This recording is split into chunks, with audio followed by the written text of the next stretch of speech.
자, 제목을 좀 쓰고 이제 다른 페이지에다 좀 정리를 좀 하시면 됩니다. 완전히 다른 페이지에다 가로 필기를 좀 잘 하셔야 돼요. 제목을 계양의 구조적 이해. 아마 제 수업 들으면서 제일 많이 듣는 단어 중에 하나가 저 말이죠. 구조적 이해. 이 매핑하겠다는 거죠, 그렇죠?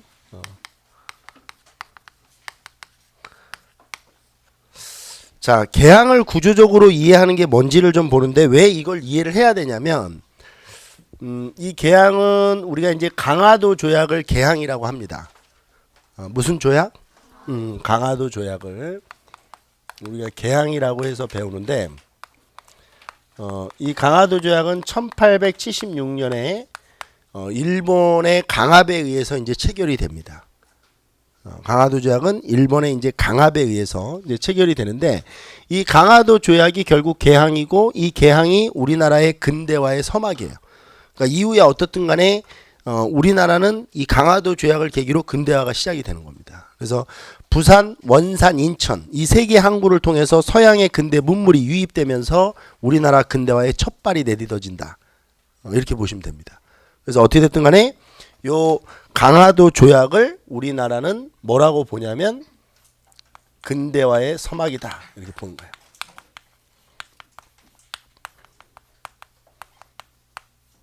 자, 그러면 이 강화도 조약을 결국은 구조적으로 이해해 보자는 겁니다.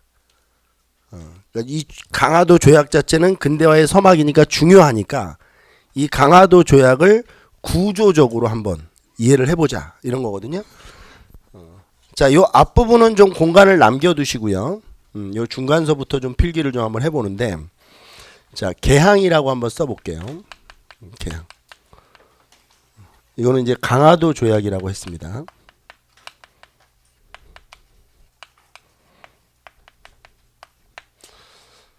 어, 1876년에 개항이 됩니다. 우리나라는 1876년에 개항이 돼요. 그럼 이제 결국 개항이 일어날 수 있었던 어떤 배경이 있겠죠. 개항이 그냥 뭐 갑자기 일어난 건 아닐 테니까. 개항의 배경을 정리를 좀 한번 해봅니다. 일단 방금 전에 말씀드렸듯이 이 개항은 일본의 강압에 의해서 이루어지니까 일본과 우리나라에서 일어난 어떤 사건들이 있을 거예요. 개항 전에, 그쵸? 일본이 뭐 말 그대로 쳐들어와서 강화도 조약을 체결했다면 일본이 쳐들어온 이유가 있을 것이고, 그럼 그 일본이 쳐들어온 이유가 되는 사건이 있을 터이니까 그거를 좀 이렇게 해서 흐름으로 보면 되는 거예요. 이 사건이 운요 사건이라고 하는 겁니다. 이게 이제 1875년에 일어납니다. 무슨 사건? 운요 사건이 지금 오늘 아침에 저랑 기본반 수업 처음 하시면서 한국사가 처음인데 들어도 됩니까? 라고 하셨던 분들은 잘 들으셔야 돼요. 이게 어떻게 진행되는 건지를 보는 거니까. 이 감을 빨리 잡는 게 중요해요. 지금 여기에서 제 수업을 오래 들으셨던 분들은 실질적으로 앞으로 이게 어떻게 전개될지까지 예상을 하고 있기 때문에 수업을 잘 그냥 들으시면 되는데, 이 지금 처음 들으시는 분들은 아, 저 사람이 이런 식으로 수업을 하는구나를 빨리 캐치해야 돼. 그래야 수업의 어떤 참여나 수업의 효율성이 더 생겨. 그러니까 무슨 얘기냐면 강사의 스타일을 빨리 이해하면 수업의 효율성이 생겨. 본인의 학습에. 그러니까 강사랑 엇박자가 나면 학습의 효율성이 떨어져. 그래서 수험생 입장에서는 강사를 선택하는 게 되게 중요한 거야. 자기랑 맞는 강사를 선택하는 게. 자기는 이 방향으로 가고 싶은데 강사가 그 방향이 아니면 힘들지 당연히. 그리고 강사는 이 방향으로 가려는데 자기는 이 방향으로 가면 힘든 거야. 그게 힘든 거야. 그러니까 수업은 수업대로 듣고 공부는 젠탕 다시 하는 거야. 그러니까 수업을 통해서 뭔가 이렇게 얻어지는 게 없이 그냥 계속 그냥 복습하는데 생탕 그냥 뭐라고 해야 되지? 그냥 독학하는 거 같은 거야. 수업은 들었는데 하나도 기억도 안 나고 그냥 다시 새롭게 외우는. 그렇게 되면 방향이 안 맞는 거야. 강사의 수업을 들었는데 해커스 기본서를 펼쳐놓고 보니까 제가 이래서 이 말을 해준 거구나. 아, 이거 중요하다고 그랬는데? 그래, 밑줄을 이런 거는 이제 방향이 맞는 거야. 같이 가는 거지. 지금 처음 들으시는 분들은 저의 학습 어떤 이게 강의 스타일에 빨리 맞추는 것이 본인을 빨리 맞추는 것이 학습의 효율성을 증대시키기 때문에 지금 처음 제 수업을 들으시는 분들은 굉장히 중요한 시간이에요. 오늘이 사실은. 지금 처음 듣는 분 중에서 조시는 분이 한 분이 계셔서 제가 지금 이렇게 말을 또 끄는 거예요. 어떻게 얘기를 할 수는 없으니까. 여자분. 짜증 이빠이 납니다, 진짜. 자, 1875년에 운요 사건이 발생하는데 이 운요 사건은 다른 건 아니에요. 그러니까 일본 운요호라는 배가 강화 인근 바다에 이제 강화 해역에 이렇게 쳐들어온 거예요. 그러니까 이제 우리나라 영해를 이렇게 침범한 건데 당연히 우리나라 입장에서는 영해를 침범하니까 포격을 했겠죠. 무단 침입을 하니까. 영해라고 하는 것은 그 나라의 주권이 미치는 범위 아니에요? 들어오니까 당연히 포격을 하고 일본도 또 경고 사격을 이제 했는데도 불구하고 계속 들어오니까 또 일본 배도 운요호도 우리나라를 향해서 포격을 했어요. 그래서 국지전이 일어난 겁니다. 그러다가 뭐 이렇게 뻥뻥뻥뻥뻥 쏘다가 뭐 이렇게 하다가 돌아간 거예요. 근데 이제 나중에 1년 뒤에 일본이 왜 일본의 국기를 개항하고 정상적인 노선으로 항해를 하고 있었는데 왜 우리 배에게 포격을 가했느냐 이러면서 이걸 구실로 삼아서 군함을 보내고 그래서 무단으로 강화도를 점령해서 강압적으로 강화도 조약을 체결해 버린 거예요. 이게 이제 지가 누구한테 당한 방법이에요? 그죠? 미국한테 이렇게 해서 당해서 문호가 개방된 거예요. 그러니까 이 방법을 일본이 그대로 쓴 겁니다. 그러니까 배를 한 척을 넣어서 국지전을 일으킨 다음에 이걸 구실로 다음 연도에 많은 군함을 보내. 그 군함을 보내서 무력으로 굴복시켜서 조약을 체결하는. 그래서 이거를 함포 외교라고 해요. 그러니까 군함을 이끌고 가서 포격을 가해서 굴복시켜서 조약을 체결하는 것. 이걸 무슨 외교라고 해요? 함포 외교. 그러니까 이 우리나라의 이 강화도 조약은 전형적인 함포 외교입니다. 일본에. 이게 함포를 거꾸로 포함이라고도 해요. 무슨 외교를 보여주는 것이다? 함포 외교를 보여주는 것이다.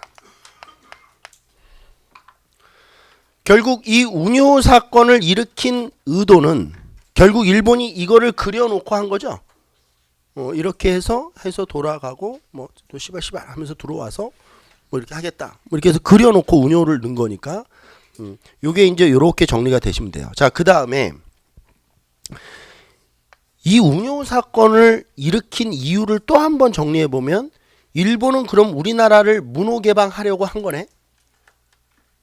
그죠? 그럼 문호를 개방하려고 한 것은 일본이 우리나라와 통상수교를 맺고 교역을 하려고 했던 거 아니야. 근데 정상적으로 교역이 아니고 이렇게 강압적으로 교역을 할 정도로 일본이 뭔가 다급함이 있었나 봐. 왜냐면 시대적 상황이 언젠가는 우리가 문호를 개방할 수밖에 없는 시대적 상황이었거든, 이 상황이. 그럼 이렇게 안 하더라도 일본과 이웃나라인 일본과 교역을 하는 거는 거의 기정사실화돼 있던 상황이야. 아마 몇 년만 더 기다렸으면 이렇게 강압적으로 안 하고 자연스럽게 교역이 될 수도 있었을 거야. 근데 일본이 이렇게 강압적으로 뭔가 이렇게 하려고 했던 이유는 일본에 뭔가 다급함이 묻어 있는 건데 그럼 일본이 왜 이렇게 다급했는지를 알아보는 거야. 한번 볼게요. 아까 전에 이거 배경 지식이라고 했죠. 잘 봅시다.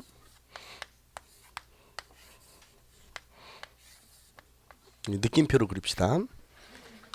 뭘 느껴야 될 텐데 걱정이에요.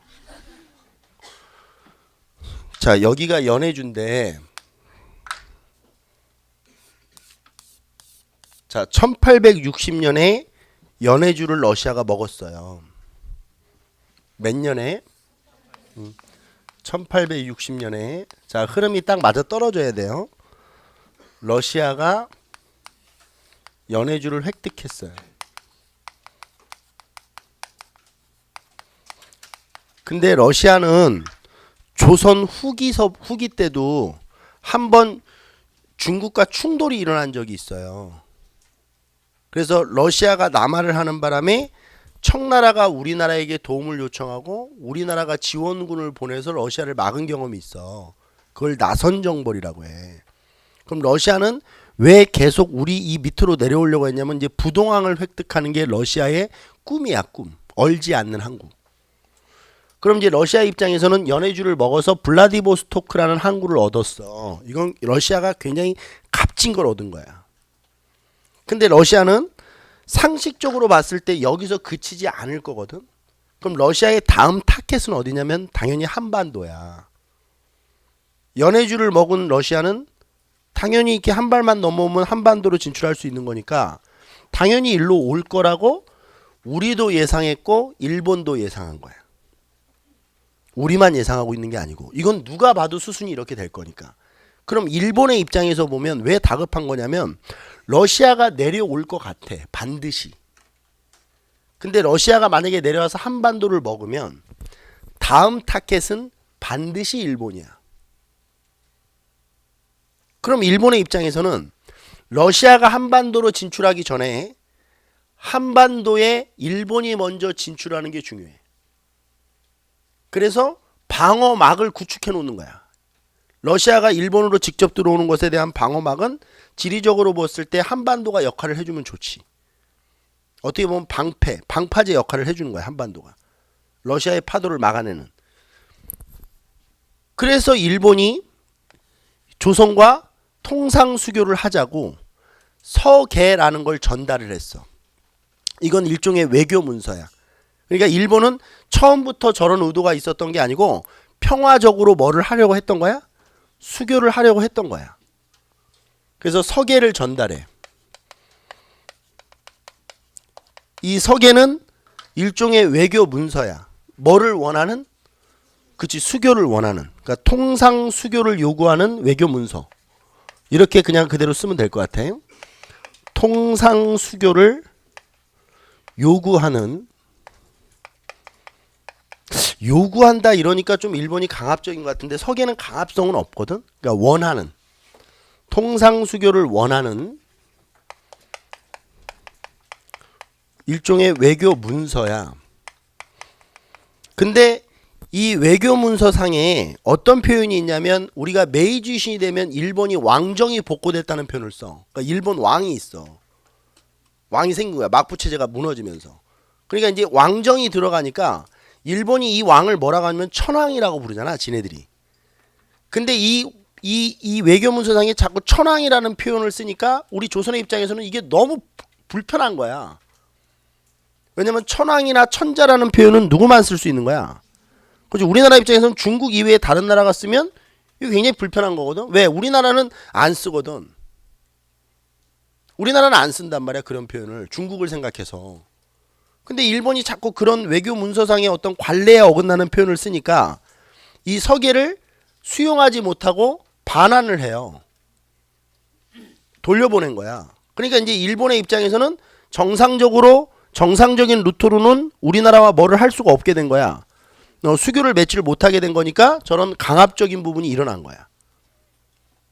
자, 그럼 요거를 그대로 한번 정리를 해보면 이 서계를 전달했는데 이게 어떻게 된 거야? 반환이 됐어. 수용이 안 되고. 그러니까 일본이 원하는 통상수교는 안 된 거야. 그러니까 일본 내에서는 어떤 게 일어나냐면 이렇게 정상적인 방법으로 한국과 조선과 수교를 맺지 못하면 반드시 러시아가 먼저 진출할 거라는 거야. 그럼 러시아가 진출하면 반드시 다음 타겟은 일본이야. 그러니까 강압적으로라도 우리가 먼저 한반도를 먹거나 진출해야 된다. 이걸 정한론이라고 해. 한반도 정벌론이야. 직역 그대로 하실 수 있어야 돼요. 만약에 정상적인 루트로 우리가 조선과 수교를 맺지 못하면 어리버리하는 과정에서 러시아가 한반도로 먼저 진출하면 다음 타겟은 일본이 되고 일본은 어려워진다. 그리고 일본의 자료를 보면 이게 한반도가 마치 일본을 찌르는 칼의 형태로 되어 있기 때문에 이게 반드시 일본을 찌를 거라는 거야, 이 한반도가. 그럼 이 한반도를 일본이 먼저 먹자야. 러시아가 진출하기 전에. 왜? 정상적인 방법으로는 이제는 수교가 안 되니까 강압적인 방법으로라도 한반도를 먼저 먹거나 진출하자. 이게 정한론이거든. 그 정한론에 의해서 운요 사건과 개항이 발생했다 이렇게 보는 거야. 순서 잡히세요? 그럼 이제 그대로 한번 넣어보는 거예요. 그대로.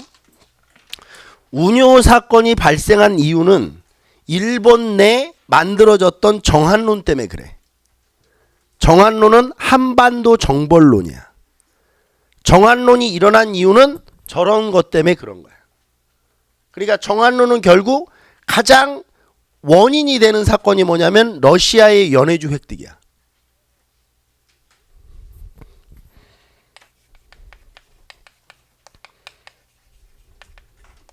정한론이 일어나고 이 정한론의 원인이 되는 것은 일본의 서계가 반환된 거야.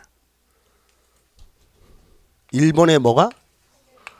그러니까 이 서계만 우리나라가 뭐 했다만 수용했다면 운요 사건이나 이렇게 강압적인 개항은 일어나지 않고 그냥 어떻게 보면 좀 자연스럽게 수교가 맺어질 수 있었을 거야.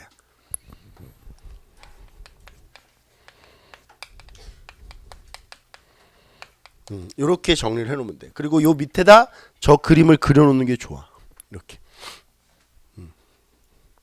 지도를 그려놓고 일본의 서계 반환 정한론 저렇게 돼서 이렇게 된 거구나. 근데 이제 문제는 뭐냐면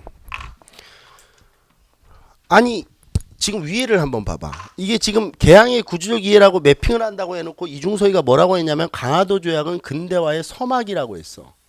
그럼 이 상태로 보면 강화도 조약을 누가 한 거야? 일본에 의해서 이루어진 거네? 그럼 이건 어떤 등식이 성립되냐면 일본에 의해서 우리나라 근대화의 서막이 열린 거네? 이러면 우리나라 역사는 골치 아파져. 우리나라 근대사는 기본적으로 식민지 근대화론에 대한 반론을 제기하는 거야. 우리나라 근대사의 방향은.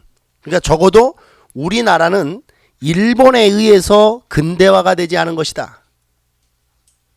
이게 제일 중요해. 우리나라에서는 일본이 우리나라를 근대화시킨 것이 아니다. 이런 얘기를 해야 되는데 이렇게 되면 이게 무슨 일본의 주장을 부연 설명해 주는 게 되잖아. 맞았어 기적이야. 네 말이 다 맞네. 우리는 너희 때문에 근대화의 서막이 열린 거야.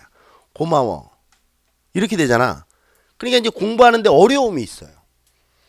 그럼 이 어려움을 어떻게 극복해내느냐? 간단해. 시험 문제를 안 내면 돼. 그럼 되는 거야. 그러면 수험생들이 공부를 안 할 거고, 그럼 별로 중요한 내용이 아니게 되지. 공부라는 그런 거야. 그래서 여기를 이쪽으로 가는 요 라인을 이렇게 약화시키는 거야. 별로 기억이 안 나는데요? 막 이렇게 해버리면 돼. 우리나라 근대화 서막이 뭐 때문에 됐어요? 운요 사건. 다시 한번 얘기하세요. 운요. 이렇게 하면 되는 거야. 알겠어? 그럼 우리나라는 어떻게 해주면 되느냐? 니네들이 강압적으로 이렇게 하지 않았어도 우리나라는 자연스럽게 개항도 하고 근대화하려고 했는데 그 타이밍에 너희들이 강압적으로 쳐들어온 거야. 그러니까 너희가 아니었어도 우리는 뭐를 할 거야? 그럼 그 증거를 대면 되는 거야. 이제 너희가 아니었어도 우리나라가 근대화 될 거라는 증거. 그게 뭐냐면 1860년대부터 우리나라에서는 끊임없이 서양과 통상 수교를 주장하는 사람들이 있었어. 그리고 흥선대원군이 하야하면서, 흥선대원군은 1873년에 하야를 해요. 몇 년에 하야를 해? 1873년에 흥선대원군이 하야하면서 통상 개화론을 주장했던 사람들이 흥선대원군 때 정치 세력화되고 있지 못했겠지. 왜냐면 흥선대원군은 기본적으로 통상수교 거부 정책을 사용했던 사람이니까. 근데 이 사람들이 흥선대원군이 하야하고 나서 본격적으로 역사의 수면 위로 모습을 보이기 시작해. 그러니까 정치 세력화되기 시작하는 거야. 그러면서 이 사람들의 주장이 받아들여진 것이다. 이렇게 보는 게 맞아. 실제로도 맞아. 흥선대원군이 하야하고 나서 민씨 세력이 집권하면서 이 민씨 세력들은 개화를 하려고 추진을 해. 그래서 이 통상 개화론자들을 정치적으로 등용도 하고 이 사람들의 의견을 들어서 빨리빨리 개혁을 하려고 노력을 하고 있었던 거야. 그 와중에 강화도 조약이 체결된 거야. 흥선대원군이 집권하고 있었더라면 강화도 조약은 체결되기가 어려워. 그렇지 않겠습니까? 일본이 만약에 이렇게 들어왔다, 강화도를 먹었다, 아마 흥선대원군 같았으면 대대적으로 전면전을 해서라도 이걸 막았을 거야. 흥선대원군이 집권하고 있었다면. 그렇죠? 죽어도 안 하는 거지, 흥선대원군은.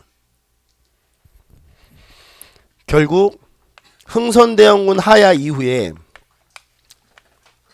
이 통상개화론이라고 하는 사람들이 정치적으로 성장을 하고 있었고, 뭐 하고 있었고?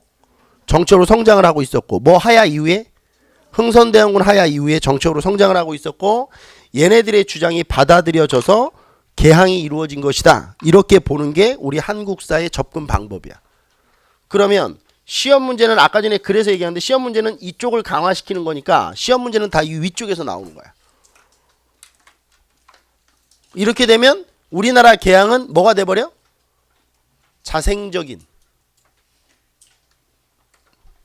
선생님, 아니 이것 때문에 된 거는 맞지 않아요? 근데? 맞아. 근데 이렇게 되면 이게 좀 왜곡 아닙니까? 그렇죠. 그걸 배우는 거예요. 그 왜곡을. 선생님, 역사를 어떻게 왜곡해서 배웁니까? 그래야 재밌어요.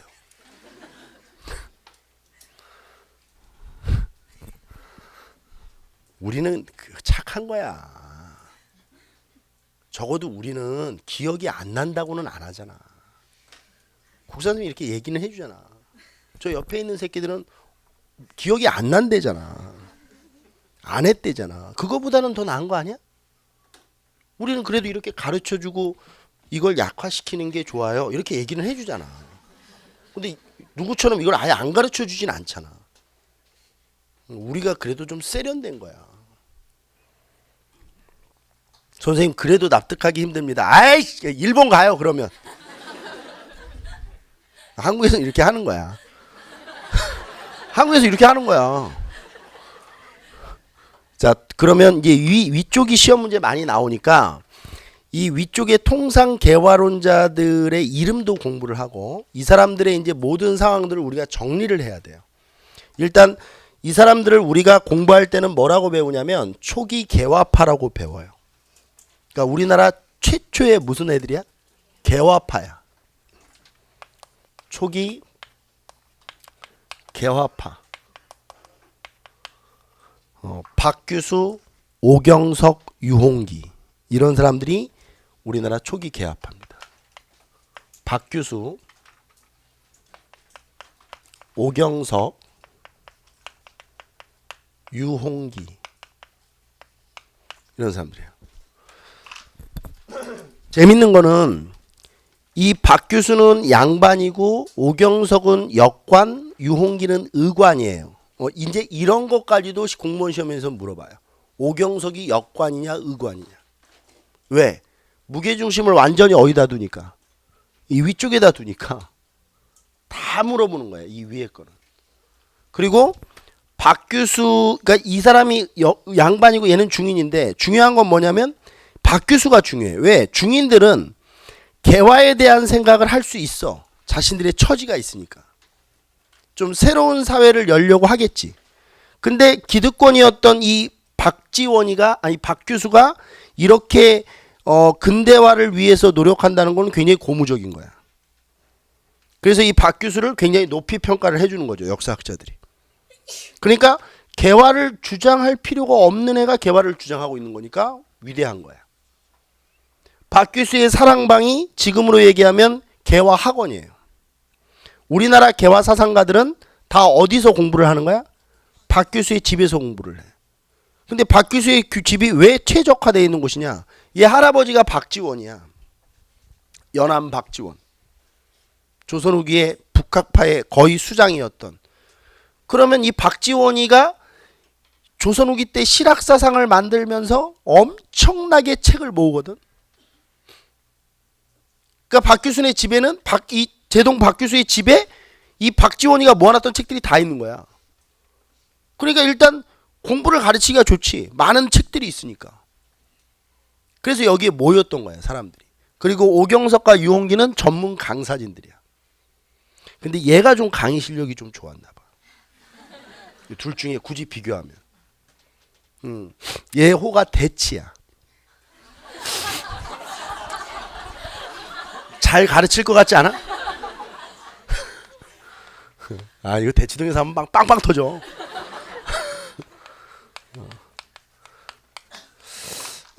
최남선의 고사통이라는 사료를 보면 우리나라에서 개화라는 생각을 가지니 치고 대치의 문화생이 아닌 사람은 단 한 명도 없다, 이렇게 돼 있어. 그러니까 우리나라의 개화 사상가들은 다 누구에게 수업을 받았던 사람이야? 유홍기에게 수업을 받았던 사람이야. 그리고 이 친구들이 교육을 하면서 펼쳐놨던 책까지 시험 문제 나와. 이게 이제 세계는 이렇게 바뀌고 있습니다. 우리가 빨리 근대적 개화를 해야 됩니다. 이런 것들을 이제 가르쳐주는 책. 세계 지리서와 세계 역사책들이야. 해국도지, 영환지략 이런 책들이에요. 이게 이제 우리나라의 개화 사상가들로 얘기하면 이게 개화 교과서였던 거죠. 그러니까 이걸 펼쳐놓고 개화 사상들이 공부를 했던 거예요. 해국도지, 영환지략 이런 책들까지도 시험 문제에 나옵니다. 기출이 되죠. 이거는 아주 중요해요. 이 위쪽 거는. 그리고 이 통상 개화론들에게 영향을 줬던 국외적 상황들이 있어요. 이건 나중에 이제 개화파를 공부할 때 또 필요하기 때문에 정리를 해놓는 게 좋아요. 지금은 오늘은 안 필요해요. 일단 이 사람들은 청의 양모운동의 영향을 받고 있는 거예요. 청의 양모운동을 이 사람들이 보면서 아, 우리도 개화를 해야 되는 거 아니야? 뭐 이런 생각을 했던 거고, 그 다음에 아까 전에 얘기했던 일본의 문명 개화론, 일본의 뭐? 이 후쿠자와 유키치의 문명 개화론이라는 책이 국내에 보급도 되고 이 사람들이 그런 책을 다 읽어요. 이 문명 개화론에 영향을 받고 있는 것이다. 근데 여기서 이제 또 우리나라에 문제가 생겨요.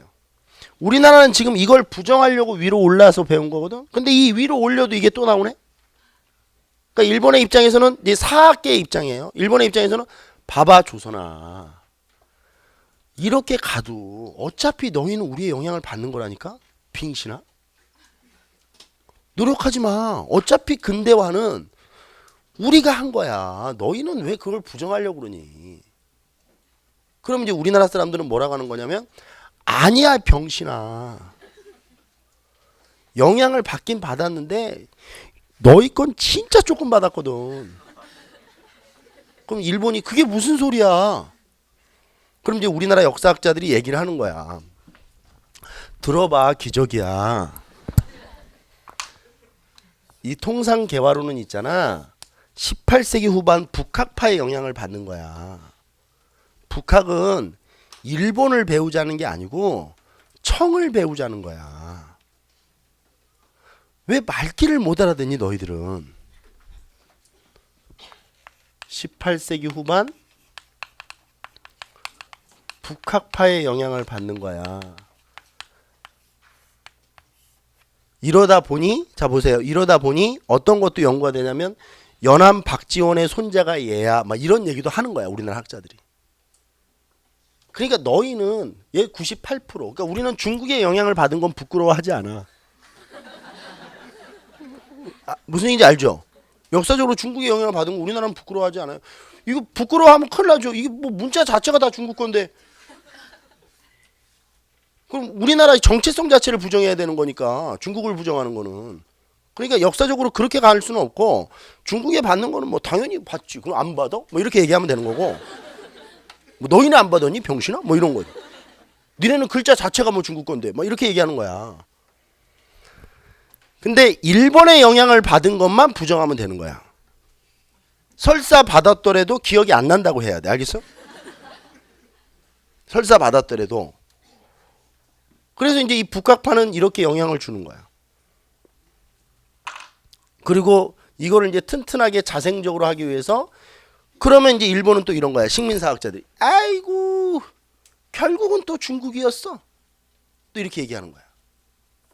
하여튼 너희는 원래 그렇게 타율성이 있는 거야. 자생적으로 뭘 하지를 못하네. 그러면 이제 우리나라 역사학자들이 아 정말 씨. 낙론이라는 게 있어. 뭔지 이렇게 막 올라가는 거야. 이건 이제 공부를 안 하신 분은 이해가 안 돼. 이게 이제 호랑 논쟁이 중요한 이유가 바로 이거야. 조선 후기 때 낙하노론이라고 해서 이게 결국 북학파로 넘어가는 거거든.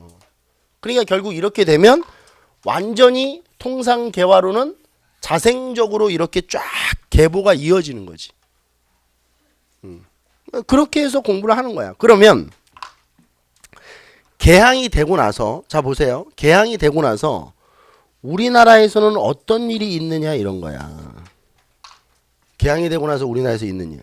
물론 이제 공부를 하실 때는 실제로 이제 제 수업 시간에 공부를 할 때는 이게 강화도 조약이 있으면 강화도 조약 자체가 시험 문제 나오니까 강화도 조약의 내용을 외우셔야 돼요. 강화도 조약의 내용을 외우고 또 강화도 조약의 부속 조약이 있어. 조일 수호 조규 부록, 조일 통상장정. 이걸 이제 조일 무역 규칙이라고 제가 가르쳐 드리는데 이런 내용들을 이제 실제 수업에서는 다 외우면서 가는 거야.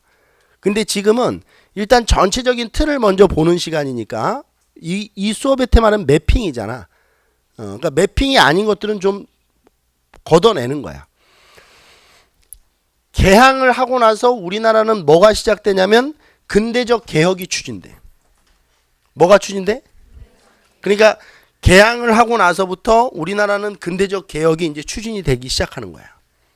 정리를 한번 해볼게요. 근대적 개혁 추진이 일어난다. 그럼 이 근대적 개혁을 추진하기 위해서는 근대적 개혁 추진을 전담하는 기구가 있어야 될 거 아니야. 이 기구를 우리가 통리기무아문이라고 불러요. 좀 이름이 긴데 뭐라고 불러요? 한 번만 다시 해주실래요?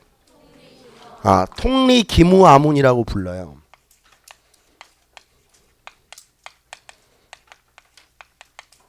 이 통리기무아문은 1880년에 건립이 돼요. 설립이 되는데 그러면 이렇게 이제 물어보면 돼요. 우리나라의 근대적 개혁은 몇 년부터 추진되는 거죠? 그렇죠. 그렇게 외워 놓으셔야 돼요. 우리나라 근대적 개혁 추진은 몇 년부터? 통리기무아문이 설치된 해부터 우리나라 근대적 개혁은 추진되는 거예요. 이게 이제 근대적 개혁 추진을 전담하기 위한 기구예요. 그리고 근대적 개혁을 추진하려면 각 영역이 있을 거 아니에요. 뭐 외교적인 근대화, 뭐 국방의 근대화, 교육의 근대화, 뭐 이렇게 여러 분야들이 있을 거 아닙니까? 그 분야를 세분화해서 전담하기 위해서 12개의 부서를 만들어요. 이걸 12사라고 해요. 그러니까 12사는 뭐 안에 부속돼 딸려 있는 거예요. 통리기무아문 하부 조직이죠. 12사가 설치돼요. 그럼 시험 문제에서 통리기무아문 설치와 12사 설치는 같은 거네? 그쵸? 시험 문제에서 답이 12사 설치로 나오거나 통리기무아문 설치로 나오거나 같은 거 아니에요? 통리기무아문이 설치되고 나서 12사가 설치된 거고 12사가 설치됐다는 것은 통리기무아문이 설치됐다는 얘기니까 그리고 그 얘기는 결국 우리나라 근대적 개혁이 추진됐다는 이야기네요. 그쵸? 오케이. 외워 놓으셔야 돼. 이런 것들은 이제 시험 문제 너무 많이 나와. 통리기무아문이 언제 설치됐느냐. 근대사는 연도수 때문에 죽는 거야. 연도수 때문에. 제가 현장 수업할 때 나 손톱을 안 깎아서 찔렸어요. 제가 현장 수업할 때 이런 얘기를 하는데 많이 제가 활용하는 거거든요.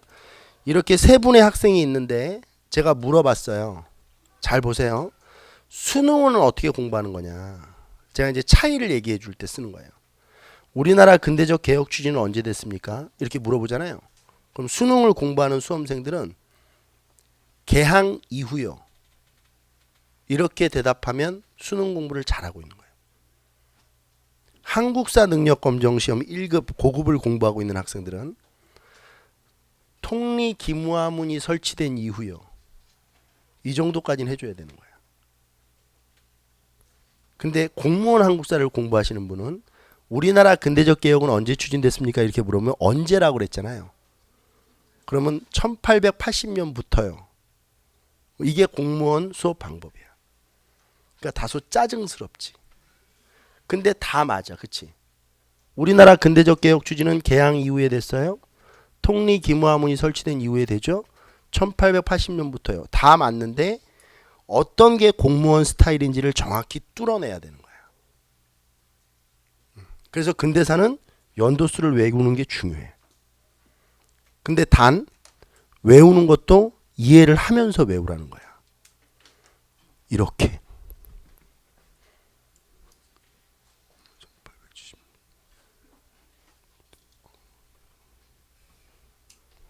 그렇게 80년에 이렇게 뭘 만들어놔야 이게 저장이 될 거 아니야. 그냥 뭐 통리기무화문 1880년. 통리기무화문 1880년. 통리기무화문 언제야? 1880년. 다음 날에 물어보면 통리기무화문 언제야? 2000년. 뭐 이러면 안 돼. 숫자가 기억이 안 나니까. 생각을 해야지. 정리를 해볼게요. 이렇게 개항 이후에 우리나라 근대적 개혁은 추진되고, 두 번째는 근대적 개혁을 추진하는 과정에서 막상 근대적으로 개혁을 하려니까 시행착오가 많겠죠. 근데 아까 전에도 얘기했지만 청과 일본이 우리나라보다는 약간 빠르게 근대적 개혁을 추진하고 있잖아요. 그러면 청과 일본에게 뭔가를 좀 배워가지고 오려고 청과 일본에게 사절단을 파견해요. 그러니까 이 사절단은 근대적 문물을 좀 배워가지고 오는 거예요. 왜? 이걸 배워가지고 오면 우리나라가 근대적 개혁을 추진하는 과정에서 시행착오를 좀 줄일 수 있죠. 그래서 사절단을 파견해요. 이 사절단은 이따가 이제 공부를 계속 하게 될 텐데, 일본에게 파견된 사절단이 두 개가 있어요. 하나는 수신사, 하나는 조사시찰단이에요. 하나는 뭐? 수신사, 하나는 조사시찰단이에요.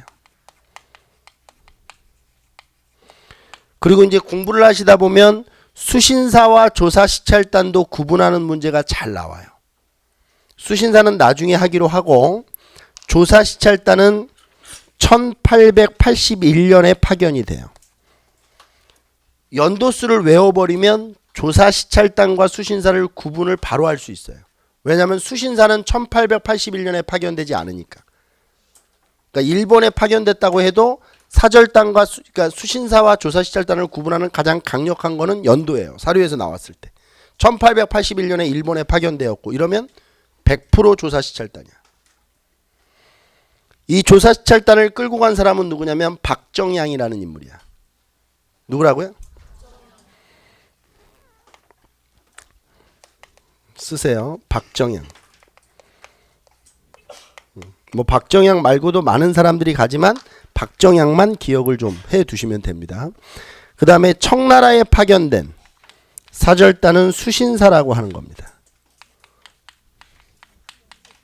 영선사, 죄송합니다. 영선사라고 하는 겁니다. 영선사는 역시 1881년에 파견되는데, 이거를 데리고 갔던 사람은 김윤식이라는 사람이에요. 사람 이름 잘 기억하셔야 돼요. 그리고 이 영선사와 관련해서 시험 문제에 많이 나오는 것은 사료를 줄 때 이 영선사가 원래는 이제 3년을 계획을 하고 파견이 돼요. 어디에 파견이 되냐면 텐진 기기국에 파견이 돼요. 어디에 파견된다고요? 텐진에 있는 기기국에 파견이 돼요. 이 기기국이 어디냐면 뭐 하는 곳이냐면 근대적 무기를 생산하는 공장이에요. 그러니까 이제 결국 우리나라가 좀 근대화되는 과정에 있어서 서양 세력과 이렇게 부딪히면서 부러웠던 게 근대적 무기인 것 같아. 그러니까 이 근대적 무기를 좀 우리도 만들려고 이렇게 보낸 거야. 텐진의 기기국에. 근데 3년을 공부를 좀 해서 3년 동안 그 공장에서 근대적 무기 제조 기술을 배워가지고 오려고 파견이 됐는데, 우리나라에서 재정 지원을 잘 못해줘.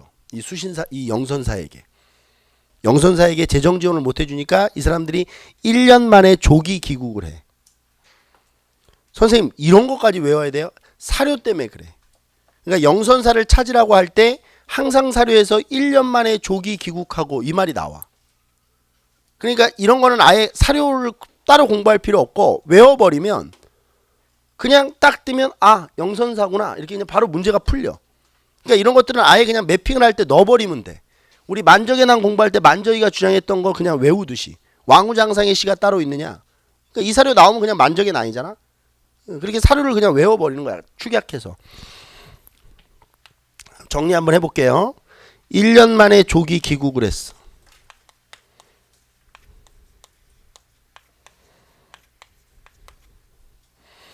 그래서 얘네들을 그러면 이제 연도를 만들어 보면 얘네들이 1881년에 갔다가 국내로 언제 들어오는 거야? 82년에 들어왔어. 그래서 83년에 근대적 무기 공장을 만들어 얘네들이. 1년 동안 배운 게 있을 테니까. 그래서 만들어진 게 기기창이야. 그래서 기기창의 설립 연도를 잘 물어보는 거야. 기기창은 몇 년에 만들어져? 1883년에 만들어지는 거야.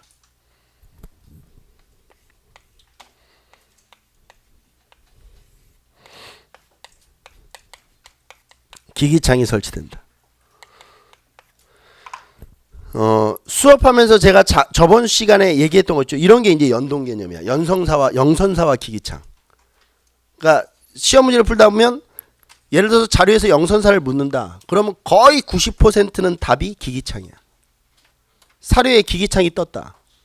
읽어보니까 기기창이야. 그러면 거의 90%는 뭐야? 답이 영선사로 떨어지는 거야. 이런 게 이제 연동 개념이라고 그래. 같이 움직이는 것. 답과 문항으로.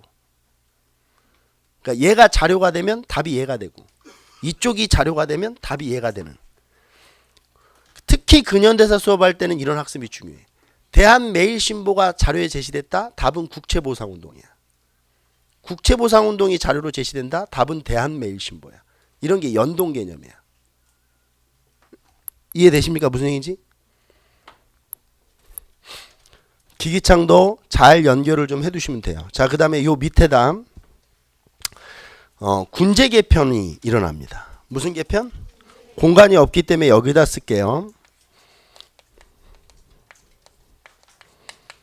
이 군제 개편도 1881년에 진행이 됩니다. 그러니까 자 여기 칠판 좀 잘 보실게요. 이걸 외워놓는 게 상당히 중요한 것 같아. 그치? 왜냐면 통리 기무화문이 몇 년에 만들어져? 조사시절단이 언제 파견돼? 이듬해. 영선사가 언제 파견돼? 이듬해. 군제개편이 언제 돼? 이듬해. 바로 그냥 다음 해에 다 되는 거 아니에요? 그러니까 통리 기무화문의 연도수를 외우는 건 상당히 중요한 거야. 틀을 짜는데. 물론 여러분들은 지금 수능을 뭐 공부를 안 해도 되는 거니까 제가 비교해서 그냥 얘기를 했는데 수능에서는 이렇게 가르치면 안 돼요. 가르칠 이유도 없고. 그러니까 연도수가 다 빠져 있는 거죠, 수능은. 어차피 주면 조사시찰단을 자료대 조사시찰단만 맞추면 되는 거야. 조사시찰단이 몇 년에 파견됐냐 이런 문제는 안 나오니까.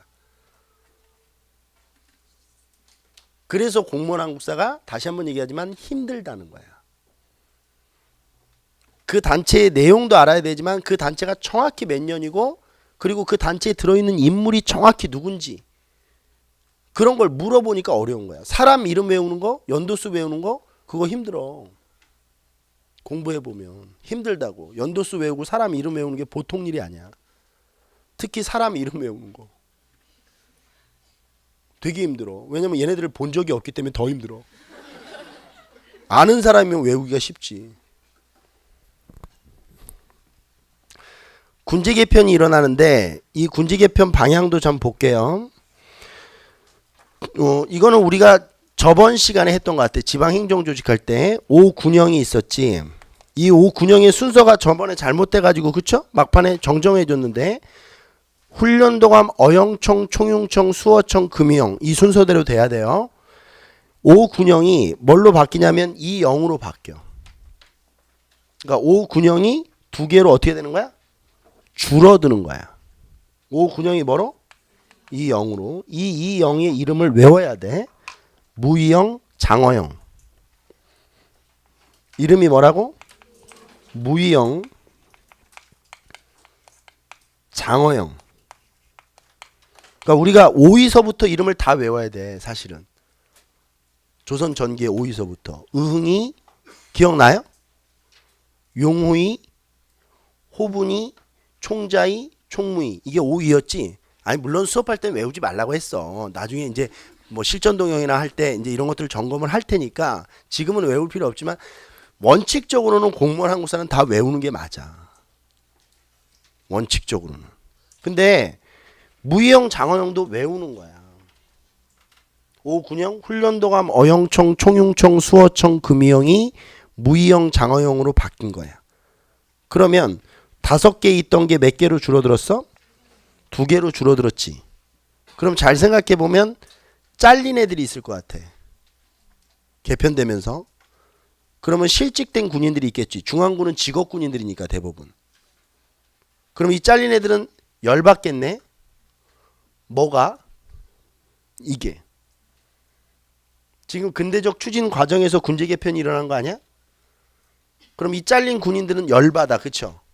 그 열받는 군인들이 있다는 거 머릿속에 생각하고 또 이 과정에서 뭐가 만들어지냐면 신식군대가 만들어져. 별기군이 창설되거든요. 뭐가 창설돼? 제가 수업할 때마다 얘기하지만 별무반 죽는 거야. 죽는 거야. 훨훨 새가 돼서 노량진을 날아다니는 거야. 한 3, 4년씩 알겠어? 노량진의 뜻이 뭐라 그랬어? 백로가 건이는 나루터.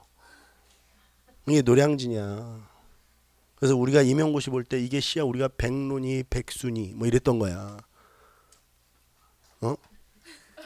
안 웃겨? 뭐는 웃기겠어 지금 그죠? 이게 별기군이야. 자 그럼 한번 봅시다. 별기군이 만들어지고 나니까 또 어떤 일이 있냐면 이 이영과 별기군 사이에 또 차별이 존재해. 그러니까 신식군대에게 많은 신경을 쓰는 거야. 이 구식군인들에게는 신경을 못 쓰고. 그러면 잘린 군인들도 열받아. 남은 군인들도 차별을 받으니까 열받아. 그럼 과거의 군인들은 다 열받아. 그래서 1882년 다음 해에 이모군란이 일어나는 거야. 구식군인들이 근대적 개혁 추진에 대한 반발을 한 거지. 이모군란은 기본적으로 구식군인들이 근대적 개혁 추진에 대해서 뭐를 한 거야? 반발을 한 거야. 그러니까 이런 것들도 이제 나중에 이모군란 공부하다 보면 맞아 잘렸지. 차별했지. 그러고 열받았겠지. 그렇게 그냥 하면 되는 거야. 왜? 제가 오늘 아침 수업하면서도 그런 얘기 했는데 인간의 행위에는 원인이 없는 게 없어. 군인들이 열받는 이유가 있었을 거란 말이야. 그럼 그거를 정리해서 기억을 해놔야 이모군란이 이해가 되는 거야. 설사 이모군란이 왜 일어났는지를 물어보지 않더라도 이모군란의 결과를 물어보더라도 이모군란의 원인을 알아야 결과를 또 생각해낼 수 있는 거 아니겠습니까? 공부는 이렇게 돼야지. 이모군란의 결과 제물포 조약이 체결된다. 조청 상민 수륙 무역 장정이 체결된다. 조일 수호 조교 소개학이 체결된다. 그래서 단편적으로 또 이걸 막 외워? 그런 공부 방법은 안 된다는 거야. 이모군란이 왜 일어났는지, 이모군란의 과정은 어떻게 되는지, 이모군란의 결과 왜 조청 상민 수륙 무역 장정과 조일 수호 조교 소개학이 체결되는지, 왜 제물포 조약은 왜 체결되는지 이런 것들이 같이 연동돼서 그게 매핑이죠. 같이 연동돼서 인과관계가 정확히 규명되면서 그 사건을 이해해야 되는 것이지. 그래야 그 사건이 온전히 자기 것이 돼요. 그러니까 결국 이런 것들은 다 중요한 거야. 연도수도 중요하고 이렇게 되는 과정도 중요하고. 그리고 공무원 시험은 또 지저분하게 어떤 문제도 내냐면 오군형이 이영과 별기군으로 개편되었다. 이렇게 나온 적도 있어. 이건 또 X야. 별기군은 개편되는 게 아니잖아. 새롭게 뭐 되는 거야? 창설되는 거고. 오군형이 개편된 건 뭐고? 이영이고. 이런 걸 이제 학생들 표현으로 얘기하면 지저분하다 이렇게 얘기하는 거야. 보통 이제 학생들은 본인이 못 풀면 지저분하다고 그래요. 문제가 쓰레기네. 이런 거는 본인이 못 푼 거야. 알겠어? 그래야 이제 본인이 못 푼 거에 대한 정당성이 생기죠. 아, 문제 지저분하네. 이건 만점 방지용 문제인가 보다. 그래서 이제 실전 모의고사 보면 다 못 풀어. 그러니까 다 만점 방지용 문제야. 그래서 불합격을 하는 거예요. 알겠어요? 제가 수업 시간에 실전 도형할 때 나중에 얘기했지만 만점 방지용 문제는 따로 있어. 알겠어? 본인이 못 풀면 만점 방지용 문제라고 하면 안 돼. 그럼 20문제 중에 막 8문제씩 돼.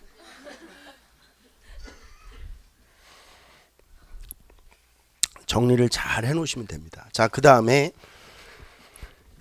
뒤쪽으로 이제 연결을 해보는데 여기다 박스를 한번 쳐볼게요. 자, 이 개항이 지금 우리가 개항의 구조적 이해를 알아보는 거예요. 결국 개항은 이 과정이 이렇게 되었고 개항 이후에 이런 모습들이 나타나고 그리고 개항 이후에 시간이 흐르면서 서양 각국과 수교를 맺기 시작해요. 그러니까 강화도 조약은 누구와 수교를 맺은 거지? 일본과 수교를 맺은 건데 이후에 서양 각국과 이제 수교가 맺어지는 거예요. 서양 각국과도 수교가 맺어지는 거죠. 사실은 우리가 세상을 살다 보면 처음이 힘들지 두 번, 세 번째부터는 수월하죠. 모든 일이든. 그렇죠? 제가 공무원 공부도 그래요. 처음에 시작할 때 1, 2개월이 힘들지 한번 탄력을 받으면 그냥 거기에 딱 매몰돼서 가면 가는 거예요. 나를 버리고. 알겠어요? 맨 처음엔 힘들죠. 뭐 적응도 하고 학원도 안 다니려다가 다니면 또 생활 패턴도 바뀌고 뭐 또 쟤는 누구야 또 막 이러고 또 처음 보는 애가 막 계속 막 흥분하면서 앞에서 침 튀기고 그러니까 모든 게 다 힘들어. 처음에는. 그렇죠? 안 힘든 게 이상한 거지. 근데 좀 다니다 보면 여기에 이제 쭉 매몰돼. 생각이나 모든 게 매몰돼. 그리고 자기가 지금 학원을 다니고 있는 건지 안 다니고 있는 건지도 막 의식도 할 수 없을 정도로 완전히 그냥 혼연일체가 돼서 그냥 해커스 하나가 돼 있어. 내가 지금 어디인 난 누구인지 잘 몰라. 근데 보니까 해커스야. 그러면 합격하는 거야. 그렇게 공부를 해야. 자기를 버리고 완전히 수험생으로 매몰돼서 한 1년을 지내야 합격을 하는 거야. 근데 처음에만 힘들다고 보통. 여기 수험생들 중에는 저랑 오랜 수업을 같이 한 분들은 알겠지만 그분들은 수험 생활을 즐겨. 이제는. 제가 얼굴을 보면 느껴져. 즐겨. 어차피 극복이 안 되니까. 어차피 자기가 인상 쓰고 다닌다고 해결되지 않아. 그럼 즐기는 거야 그냥. 근데 제가 고를 수 있어. 처음 오신 분들은 인상을 빡빡 쓰면서 돌아다니죠.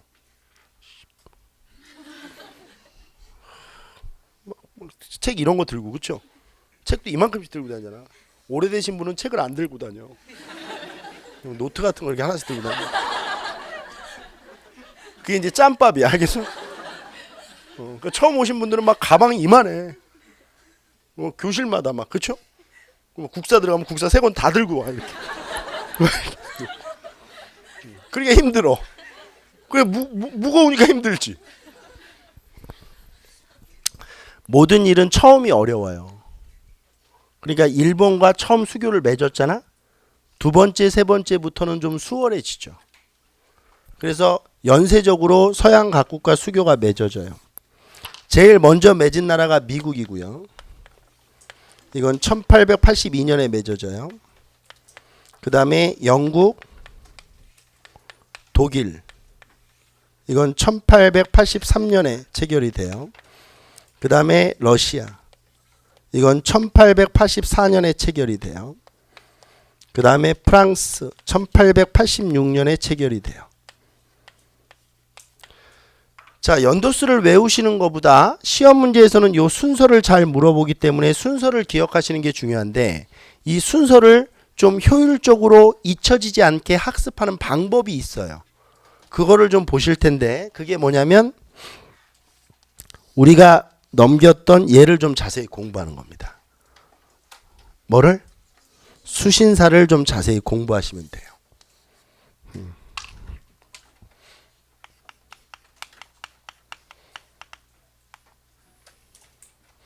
이 수신사는 1차 수신사, 2차 수신사, 3차 수신사로 나누어지는데 1차 수신사는 김기수라는 사람이 파견이 되고요. 이 사람은 1876년에 일본에 파견이 돼요. 그러면 김기수는 왜 1876년에 파견이 됐냐면 강화도 조약이 체결이 된 거 아니에요? 그럼 이거는 이제 조일 수교가 일어난 거야. 그럼 원래대로 하면 조일 수교가 일어나면 원래대로 하면 일본에 우리나라가 대사관을 세워야 돼. 지금으로 얘기하면. 이때는 이제 공사관이라고 하는데 근데 일본은 바로 세워. 우리나라의 공사관을. 근데 우리나라는 여력이 안 되니까 일본의 공사관을 못 세워. 그럼 공사관을 못 세워도 그래도 인사는 해야 될 거 아니야. 나라와 나라가 수교가 됐는데 그쵸? 그래서 간 것이 수신사야. 그러니까 수신사는 어떻게 보면 공식 사절단이야. 그러니까 지금으로 얘기하면 김기수는 뭐야? 주일 한국 대사가 된 거야. 이해됩니까? 무슨 얘기인지? 근데 대사관을 만들진 못했지만 주일 한국 대사의 자격으로 간 거야. 수교가 체결되고 나서. 2차 수신사는 김홍집이라는 사람이 파견이 돼요. 이 사람은 1880년에 파견이 되고요. 그 다음에 박영효 이 사람이 1882년에 파견이 됩니다. 박영효의 3차 수신사는 나중에 또 별도로 공부를 하게 되고 이 두 개를 놓고 보는데 이 김기수는 일본에 가서 이제 인사를 하고 일본 왕에게 인사도 하고 뭐 일본은 천황이라고 하는데 우리는 천황이라는 표현을 쓰면 좀 그렇죠. 그렇죠? 뭐 쪽왕 뭐 이런 게 좋은데 이제 쪽왕에게 인사도 하고 뭐 쪽 이랬겠죠. 가서 인사도 하고 그리고 이제 일본을 이제 기행을 하고 돌아와요. 그래서 일본을 이렇게 기행하고 돌아온 거를 보고를 하는데 이거를 일동기유라고 합니다. 이 책을 책 제목을 잘 보면 기행문이겠죠. 일종의. 그러니까 일본을 이렇게 보고 온 거야. 뭐 이렇게 뭐 기차도 보고 뭐 이렇게 와서 뭐 본 거야. 그리고 뭐 전등 뭐 이런 것도 보고 그래서 와서 온 거란 말이야. 김홍집이는 얘가 이제 중요한데 얘에다 별표를 쳐놓으셔야 되는데 이 김홍집이는 가서 책을 한 권을 읽는데 그 책을 누가 쓴 거냐면 주일 청나라 공사 그러니까 지금으로 얘기하면 주일 중국 대사 이 사람 이름이 뭐냐면 황준셴이라는 인물이야. 누구라고? 황준셴이라는 인물인데 이 황준셴이가 외교관이니까 지금으로 얘기하면 동북아시아의 외교 현안에 대해서 아주 해박한 지식을 가지고 있던 사람이야. 그러니까 이 사람이 많은 책을 썼어요. 이 사람이. 근데 이 사람이 쓴 책 중에 사이 조선책략이라는 책이 있어. 무슨 책략? 원래 이름은 이거야. 근데 이제 사이를 빼고 우리가 그냥 조선책략 이렇게 하는데 조선책략이라는 뜻이 뭐냐면 책략은 나아가야 될 방향 이런 뜻이야. 그러니까 황준셴이라는 주일 중국 대사가 지금으로 얘기하면 조선이 앞으로 어떠한 방향으로 나아가야 되느냐 이거를 쓴 거야. 그래 당연히 우리나라 김홍집 입장에서는 이거를 읽어봤겠지. 관심이 있을 거 아니에요. 책 이름이 조선책략인데 그러면 김홍집이가 안 읽어? 조선책략이구나 이러고 가. 당연히 뭐야 이러면서 읽어봤을 거 아니야. 근데 이걸 읽으니까 많이 수긍하는 게 생긴 거야. 공감대가 이제 형성이 된 거지. 아 황준셴이의 의견이 그렇구나. 근데 이제 김홍집이가 이걸 읽고 나니까 이거를 이제 많은 사람들에게 이 책을 좀 읽히고 싶은 거야. 본인이 좀 감동을 받았나 보지. 그래서 이 사람이 들어올 때 이 책을 여러 권을 가지고 한국에 들어와. 그래서 이걸 유포를 시켜줘. 김홍집이의 조선책략 유포.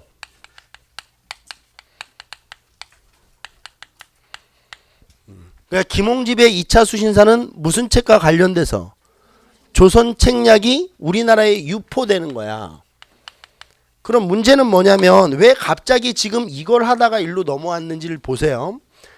조선 책략이라는 책 내용을 이제 한번 보면 이 내용이 뭐냐면 조선이 앞으로 나아가야 될 방향이라고 해놓고 조선이 가장 먼저 해야 될 급선무는 뭐냐?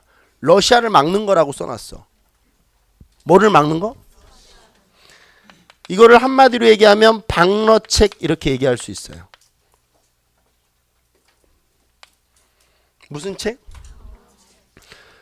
그러면 러시아를 조선이 어떻게 막아내느냐? 러시아라는 공룡을 조선이 혼자 막기는 어려워. 그러니까 조선은 러시아를 막을 때 이렇게 막으라는 거야. 친중, 결일, 연미해서 러시아를 막아내면 돼.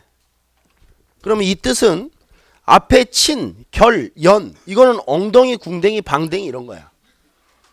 중국과 친하고 일본과 결합하고 미국과 연합해라 이런 얘기 아니야. 다 같은 말 아니에요? 근데 이제 이 책이 들어와서 읽힌 거야. 우리나라 지식인들이 이걸 읽었어. 근데 지식인들이 가만히 생각을 해보니까 하나씩 보는 거야.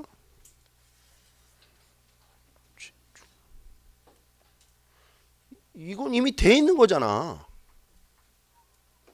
뭘 중국과 더 친해? 더 친하면 나라를 줘야 돼. 결일? 이게 결일 아니야? 일본과 결합을 한 거 아니야? 그러면 조선 책략 방향대로 하려면 남은 건 뭐밖에 없어? 그래서 이렇게 된 거야. 그러니까 우리나라가 미국과 수교를 제일 먼저 맺은 이유는 무슨 책의 영향이야? 시험 문제에 그렇게 나와. 그냥 미국과 수교를 맺은 이유가 뭐예요? 조선 책략이요. 정답. 그냥 그렇게 물어보는 거야.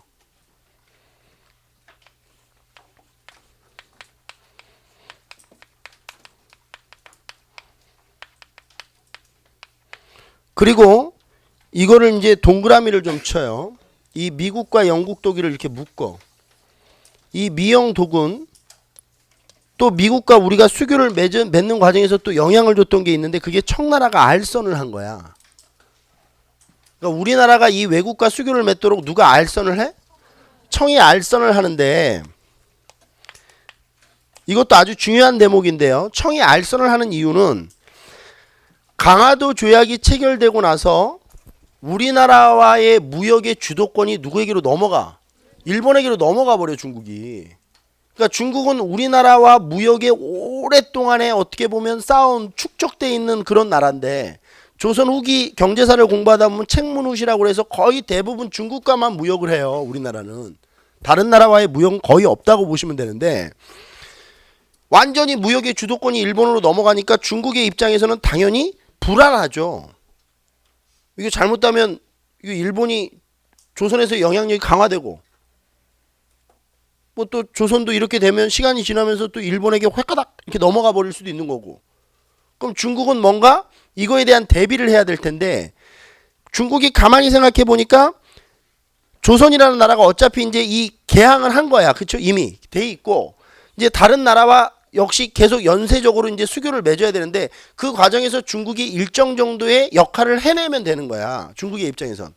그 역할이 뭐냐면 자기가 조선에서 어떤 포지션을 갖고 있는지 다른 나라에게 보여줄 필요가 있는 거야. 이건 오랫동안 그래 왔으니까. 그러니까 이제 중국이 이런 거거든. 야 양끼야 일로 와봐. 너 얘랑 친하게 지내고 싶다고 하지 않았어? 일로 와봐. 내가 해줄게 소개. 일로 와봐. 일로 와 조선. 일로 와. 샤워는 했어? 너는 안 씻더라? 어? 이제 소개를 시켜준 거야. 미국하고 조선하고. 그리고 이제 그래도 좀 중국은 좀 미국과 관계가 있으니까. 야, 이 털 만져줘. 좋아해. 너 까? 이렇게. 근데 이제 이렇게 이제 한 거야. 근데 이제 미국의 입장에서 보니까 웃긴 게 뭐냐면 지금 미국은 조선과 수교를 맺으려고 그래. 근데 중간에서 중국이 나타나서 지금 자꾸 이렇게 뭐라고 하고 있는 거 아니야. 이게 이제 슈펠트 제독이 실질적으로 조미수호통상조약을 체결하는데 이 슈펠트 제독이 실제로 한 말이 뭐냐면 왜 중간에서 알짱거리냐는 거야. 우리가 그냥 알아서 할 테니까 빠지라는 거지. 근데 이제 중국이 뭐라고 하냐면 그럴 수 없다는 거야. 잘 모르는데 얘는 내가 있어야 된다는 거지. 지금 중국은 이 얘기를 하고 싶은 거야. 그러니까 앞으로 미국과 수교를 맺고 나서도 무슨 문제가 생기면 그걸 나한테 얘기하라는 거야. 이 얘기를 하고 싶은 거야, 중국은. 왜? 미국이 물어봤을 거 아니야? 내가 얘 아빠야. 후견이지. 얘는 나 없으면 안 돼. 오랫동안 그래온 애야. 그러니까 미국은 이게 이상해. 조선한테 물어봤어. 야, 네 아빠야? 조선은 또 그런 거 같아요. 뭐 이런 거가 이러고 있거든. 그럴 거 아니야, 조선의 입장에서는. 결국 이게 원하는 거야, 중국에. 중국의 그림이지 이게. 근데 결국에는 미국이 완강히 반대를 해서 청나라의 어떤 이런 것들을 전혀 수용하지 않아. 그러니까 청나라는 이 알선하면서 뭐를 조미소 통상조약에 뭐를 어떤 조항을 넣어달라고 하냐면 조선은 중국의 속방국이다라는 것을 명시해달라는 거야. 그래서 조선에서 문제가 발생되면 누구에게 얘기하라는 거야? 청에게 얘기를 해달라는 것을 명시해달라고 하는데 미국이 이걸 수용하지 않지. 미국은 이걸 수용할 필요가 없어. 왜냐하면 그렇게 되면 얘기가 골치 아파지지. 조선과 무슨 얘기를 하려면 맨날 중간에서 또 짜장면이 나타날 거 아니야.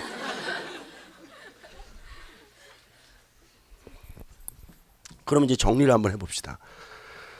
청나라가 알선을 한 이유는 시험 문제 나오면 중국은 국제사회에서 조선에 대한 종주권을 우리가 갖고 있다는 것을 확인하고 싶었겠지. 그러니까 결국 종주권 유지 목적이 있는 거야. 확인 목적이. 그러니까 조선의 종주권은 일본이 아니고 누구에게 있다? 우리가 갖고 있다는 것을 외국인들에게 보여주고 싶은 거야. 잘못하면 일본에게 갖고 있는 것처럼 착각할 수 있으니까. 종주권 유지 목적이 있는 거고, 그 다음에 두 번째는 이걸 통해서 영국, 독일, 미국과 지금 하는 데만 알선, 러시아는 알선 안 하거든. 이걸 통해서 러시아, 일본을 견제하려고 했던 거야. 그러니까 다른 나라를 이렇게 끌어들여서 한반도에서 누가 세력을 넓히는 걸, 러시아와 일본이 세력을 넓혀가는 거를 어떻게 할 수도 있어? 견제. 이건 이의제의지. 다른 나라를 끌어들여서 막는 거야, 중국의 입장에서는. 그래서 러일 견제 목적이 있는 거야. 그러니까 러시아는 이 안에 포함이 안 돼. 청의 알선 국가가 아니지. 이런 게 시험 문제 나오는 거야. 근데 이것도 청의 알선 국가를 모두 고르시오. 뭐 너무 지엽적이지 않아? 근데 아니야. 이해를 하면 쉽지. 청이 알선한 목적은 러시아, 일본을 막는 건데 당연히 청이 러시아를 알선했겠어? 얘를 막아야 되는데? 그러니까 얘는 결국 독자 교섭을 해. 84년에. 지가 썰매 타고 혼자 내려와. 아무도 내려오라고 하지 않았는데. 이게 독자 교섭이야. 그리고 지금 앞에 우리가 흥선대원군 부분을 안 배워서 조금 좀 중간에 이렇게 스토리가 연결이 잘 안 되는데, 사실 우리나라에게 제일 먼저 접근했던 나라가 어디냐면 프랑스야. 근데 지금 다른 나라에 비해서 상대적으로 프랑스와의 수교가 좀 늦죠. 그 이유는 프랑스와 수교를 맺으면 우리나라는 천주교를 공식적으로 인정해야 된다는 부담이 있었어. 이 천주교와 프랑스는 같은 거거든, 근대사에서. 그러니까 미뤘던 거야. 그러면 이거를 반대로 해보면 공무원 시험 문제에서는 어떻게 되냐면 우리나라가 천주교 포교 활동을 공식적으로 인정한 시기를 물어보면 1886년이라고 답하면 되는 거야. 누구와 수교를 맺은? 그렇지, 그렇게 되는 거야. 천주교 포교 활동 인정. 이렇게 해놓으면 좀 순서가 잡힐 수 있어. 아, 프랑스가 왜 이렇게 좀 늦었는지도 이해를 할 수가 있지. 자, 이제 여기를 한번 보세요. 이제 잘 봅시다. 자, 여기 보세요. 지금 이걸 매핑을 했어요. 1시간 한 20분에 걸쳐서. 근데 잘 들으셔야 돼요. 지금부터. 더 중요한 거예요. 이게 제목은 개항의 구조적 이해라고 돼 있는데 이걸 좀 멀리서 이렇게 보면, 잘 생각해 보면 이게 우리나라 근대화 과정인 것 같아. 그죠? 이게 근대화 과정 아니야? 우리나라가 어떻게 근대화되고 있는지? 그럼 아까 전에 그 분면 생각해 볼게요. 우리나라가 근대화되는 과정에서 반발을 했던 사건이 위정척사 운동이라는 게 있어. 근데 위정척사 운동을 공부하다 보면 문제가 어떻게 나오냐면 1860년대 위정척사운동, 1870년대 위정척사운동, 1880년대 위정척사운동을 구분하는 문제가 나와.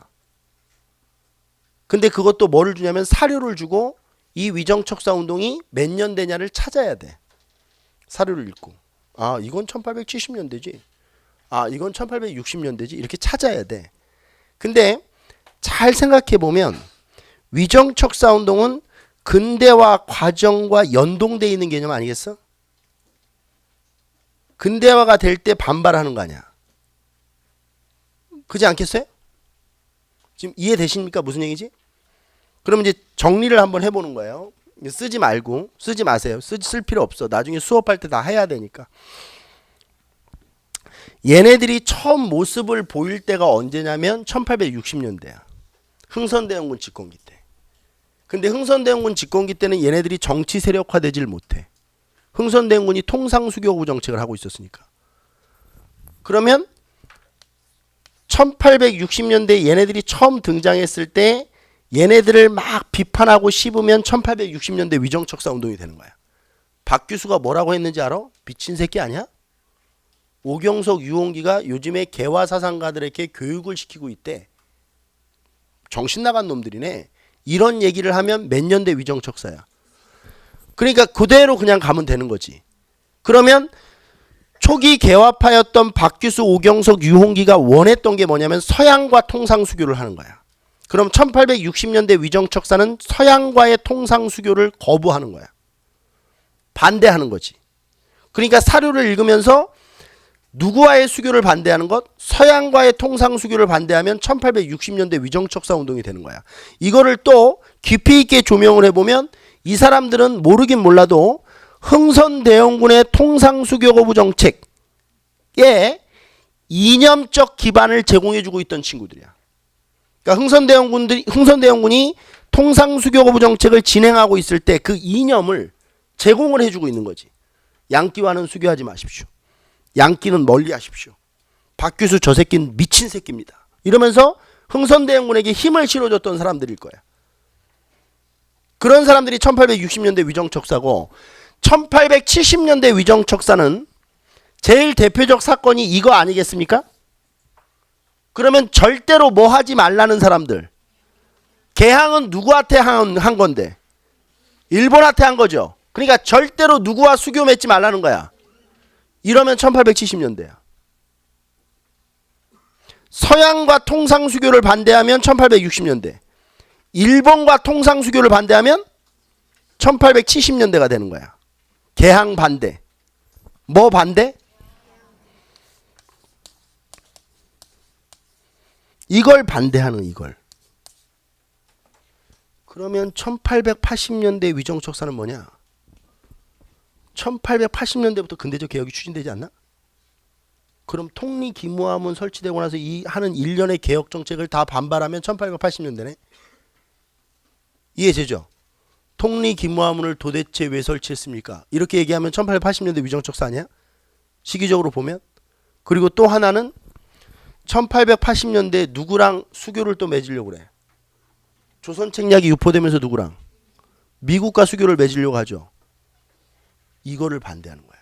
절대 양끼와 수교 맺으면 안 된다. 미국과 수교를 맺으면 안 된다. 그러니까 타켓이 정확히 누구에게? 미국에게 집중돼 있다. 그럼 이건 1880년대야. 정리를 좀 한번 해볼게요. 그래서 시험 문제는 이제 어떻게 나오냐면 조선책략이 유포됐어. 그대로 한번 해보자. 조선책략이 유포되면서 일어난 대로 일어난 사건은 조미수호 통상조약이야. 무슨 조약? 몇 년에 일어나요? 1882년에 일어나. 그 다음에 이 조선책략을 반발하고 비판하는 게 잘 들어야 돼요. 1880년대 위정척사인 거야. 조선책략이 2차 수신사가 몇 년에 가? 그럼 김홍집이 돌아와서 조선책략이 유포됐던 시기가 한 80년, 81년이겠지. 조미수호 통상조약이 82년에 되는 거야. 그러면 조선청약이 유포될 때 이걸 읽으면서 뭐? 미국과 수교를 맺자고? 이런 미친, 이거 책 다 불태워. 이런 사람들. 그렇죠? 그 사람들이 1880년대 위정척사 아니에요? 대표적인 사건이 이만손의 영남 만인소 사건이라는 거예요. 절대 미국과 수교를 맺으면 안 된다는 상소운동이 일어납니다. 이만손 이러니까 되게 막 천하장사 같은 느낌 없어요? 나 옛날에 그랬는데. 이만손의 영남 만인소 사건.